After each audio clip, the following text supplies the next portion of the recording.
Rajendra Nagar Attapur ring road వద్ద lorry బీభత్సం. ముందు వెళ్తున్న లారీ ఢీ కొట్టడంతో వెనుకనున్న లారీ నుజ్జునుజ్జుగా మారింది. ఇద్దరికి తీవ్ర గాయాలయ్యాయి. ఈ ప్రమాదంలో ఎవరికి ప్రాణాపాయం జరగలేదని డాక్టర్లు తెలిపారు. భారీగా ట్రాఫిక్ జామ్ కావడంతో సంఘటనకు చేరుకున్న పోలీసులు కేసు నమోదు చేసుకుని దర్యాప్తు చేస్తున్నామని తెలిపారు. లారీకి బ్రేక్ ఫెయిల్ కావడంతో ఘటన జరిగిందని పోలీసులు తెలిపారు.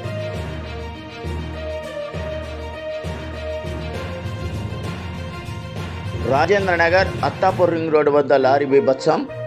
ముందు వెళ్తున్న లారీ ఢీ కొట్టడంతో వెనుకనున్న లారీ నుజ్జునుజ్జుగా మారింది. ఇద్దరికి తీవ్ర గాయాలయ్యాయి. ఈ ప్రమాదంలో ఎవరికి ప్రాణాపాయం జరగలేదని డాక్టర్లు తెలిపారు. భారీగా ట్రాఫిక్ జామ్ కావడంతో సంఘటనకు చేరుకున్న పోలీసులు కేసు నమోదు చేసుకుని దర్యాప్తు చేస్తున్నామని తెలిపారు. లారీకి బ్రేక్ ఫెయిల్ కావడంతో ఘటన జరిగిందని పోలీసులు తెలిపారు.